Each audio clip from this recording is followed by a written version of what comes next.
to demonstrate against President Kais Saied's newly penned constitution and demand an end to the referendum process. President Saied published his new draft constitution at the end of the last month ahead of the referendum scheduled for Monday, where Tunisians will vote to accept or reject the document. Monday, the 25th of this month, marks a year since Saied sacked Tunisian Prime Minister, suspended parliament, and assumed executive authority, citing a national emergency in a move critics described as a coup. Cuba's National Assembly has approved a sweeping update of its family law that paved way for gay marriage, increased in women's rights, and increased protections for children, the elderly, and other family members. The new Families Code will be put to test at a referendum by the 25th of September after being debated earlier this year in a community meetings where organizers said 62% of participants signified their support. Justice Minister Mr. Oscar Manuel Silveira said presenting the code for debate at the National Assembly will definitely promote love, affection, care, sensitivity, respect for others, and harmonious relationship within family circle. In the meantime, most churches in the region have expressed displeasure over the new development.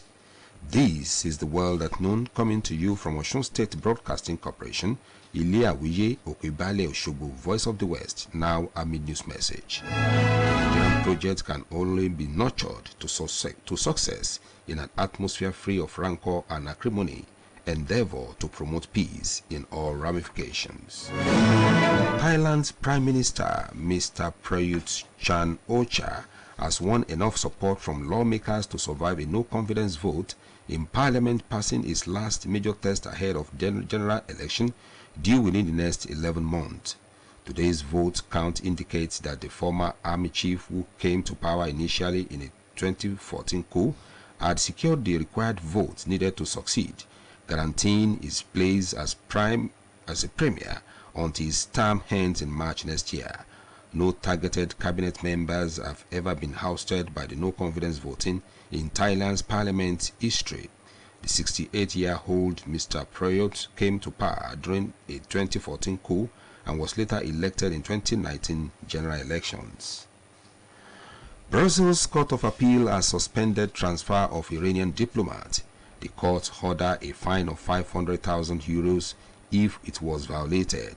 A hearing session is set for the coming weeks where the Belgian government will explain the necessity of the transfer of the Iranian diplomat.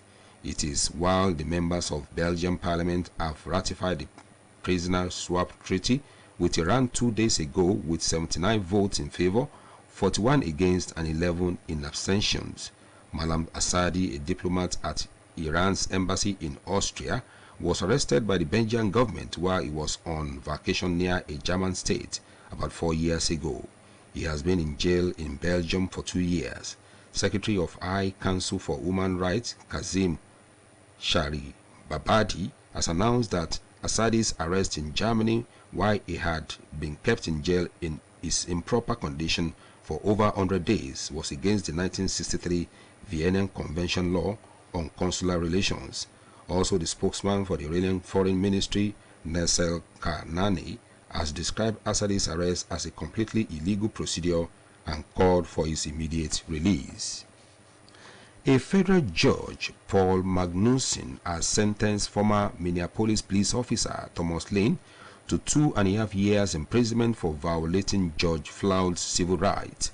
He described Mr. Lane's role in the restraint that killed Floyd a very serious offense in which a life was lost, but handed down a sentence well below what prosecutors and Floyd's family sought. Judge Paul Magnuson's sentence was just a slight move than the 27 months that Mr. Lane's attorney had requested, while prosecutors had asked for at least over 5 years imprisonment. Mr. Lane was convicted earlier this year for depriving Mr. Floyd of his right to medical care. It will be recalled that Mr. Lane, who is white, held Mr. Floyd's legs as Officer Derek Chauvin pinned Floyd's neck with his knee for nearly 10 minutes on the 25th of May 2020 before he breathed his last.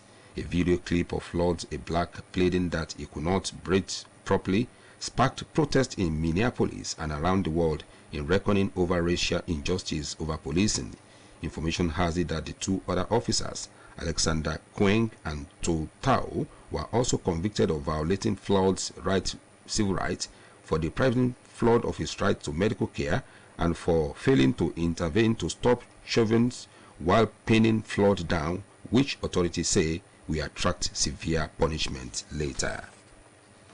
Mr. Daniel Palmer of West Virginia, who was identified by his sister as having savagely beat her into a 2-year coma, has died in custody. Mr. Palmer was pronounced dead at the Charleston Hospital a day after he had been taken there for a medical evaluation by the West Virginia's Department of Homeland Security, which oversees the Division of Corrections. The cause of his death was not revealed. The 55-year-old Mr. Palmer was arrested on Friday, the 15th of this month, for attempted murder and malicious wounding after his sister, Miss Wanda Palmer, identified him as her attacker after she suddenly awoke after spending over 2 years in a coma. Information has it that he refused to cooperate with the constituted authorities while in custody at the West Virginia South Central Regional Correctional Center. Miss Wanda Palmer was bludgeoned in the head with a machete at her cottage villa home in June 2020, and her brother, who had a violent past with his sibling, had been considered a man suspect by the law enforcement agents. And here again are the highlights of the world at noon. In Nigeria, the crisis rocking the nation's public university system has taken a new twist as members of the Senior Staff Association of University SANU and the Non-Academic Staff Union of University NASU rejected the report of the Professor Limi Bridge-led renegotiating committee. Police have arrested a leading gay rights campaigner in a violent pushback against young people during a rally against the upcoming referendum on the Tunisian president's newly proposed constitution. Thailand's Prime Minister Mr. Prayut Chan-o-cha has won enough support from lawmakers to survive a non-confidence vote in parliament, passing its last major test ahead of a general election due within the next 11 months. The Court of Appeal in Brussels has suspended transfer of Iranian diplomat. Hence, the court has ordered a fine of 500,000 euros if at all the order is violated. And that was the world at noon, edited by Olushola Egbodofo and delivered by Adeniyi Kehinde. For more about us, you can visit www.osbcng.org. Thanks so much for listening to the world at noon. Good afternoon.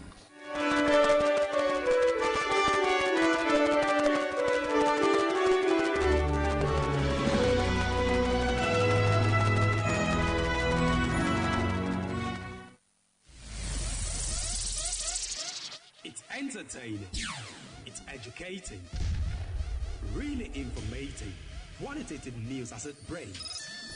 It's OSBC Radio 2, 104.5 FM. Numero uno south of the Sahara, voice of the West.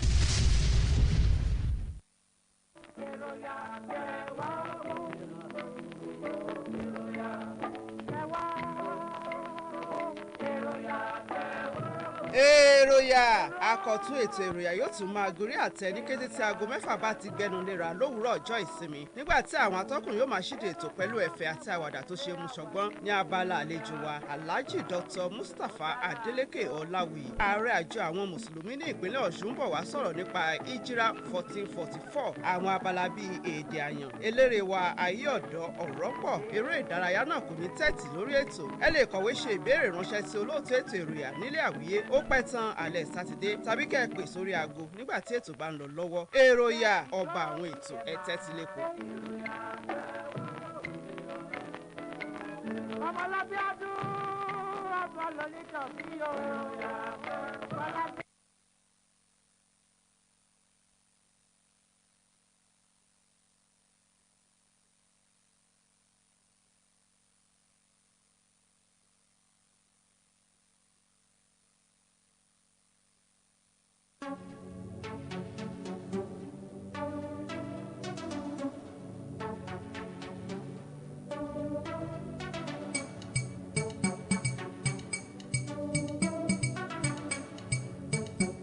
the beat is Pinkcraft.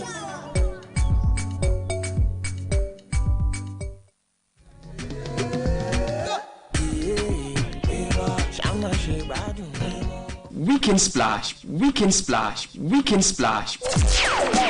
30 minutes. Non-stop music and nice talk on radio. Every Saturday on OSBC Radio, Ile Awiye Okebale Osogbo. Weekend Splash will be dishing out all types of music, hip-hop, reggae, R&B, of all types at its best. Join Commissioner for Music himself, Fatai. the Don on the airwaves, Fatai Olani Osini, DJ FTO with his junk box. Time 11:30 to 12 midnight. for advert placement, call 07013006808, 07013006808. Weekend Splash, it's all about music and nice talk. Don't miss it.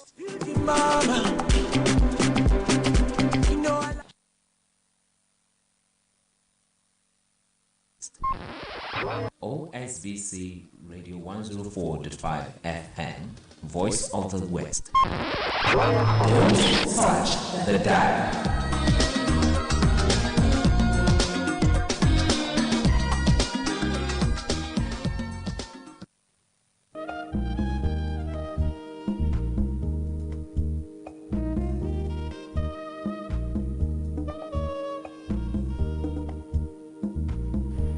You're listening to OSBC Radio 104.5 FM, Ile Awiye Okebale Osogbo.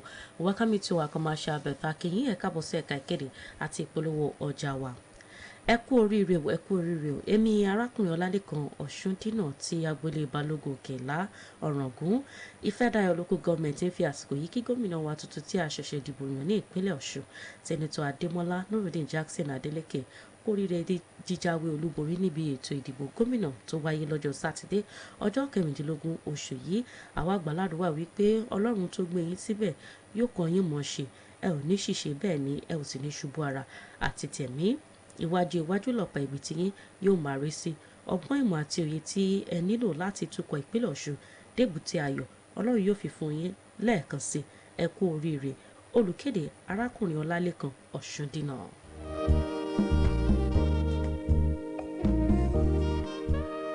Double K office furniture and equipment. Bẹ́ẹ̀ bá ń wàgà bí àfihàn ọba, bẹ́ẹ̀ bá ń wàgà tó dàbí àfihàn ọba àbí tàfin ìjòyè. Double K ló pín sí. Bẹ́ẹ̀ bá ń wàgà bí àfihàn ọba.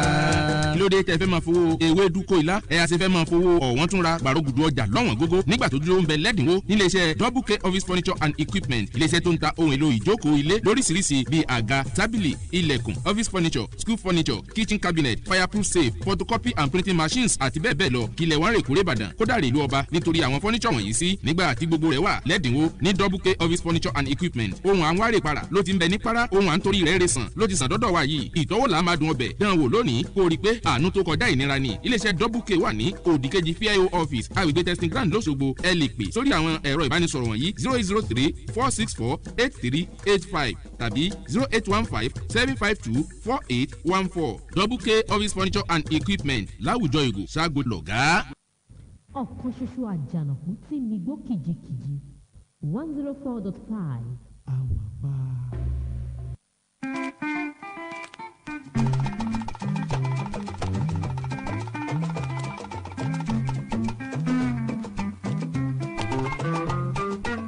Elédùmarè ló lè fọ̀nà hàn ní.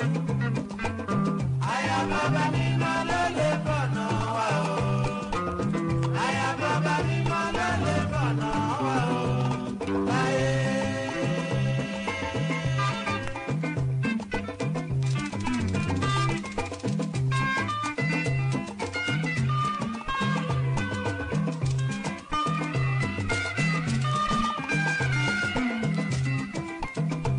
Bàbá Elédùmarè ló lè fọ̀nà hàn ní. Àyà bàbá mímọ́ ló lè fọ̀nà wá o. Àyà bàbá mímọ́ ló lè fọ̀nà wá o. Láyé.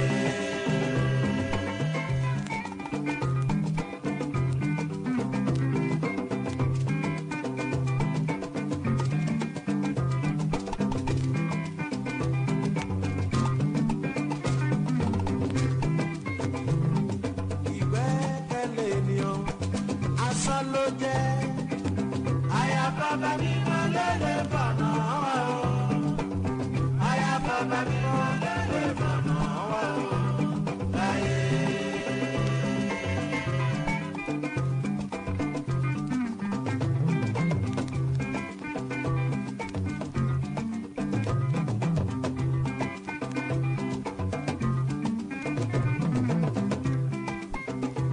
Orí mi máa jẹ́ ìṣílẹ̀tẹ̀, ẹ̀dá mi máa jẹ́ ìṣiṣẹ́.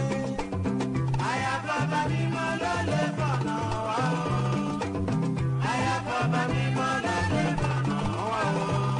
Láyé.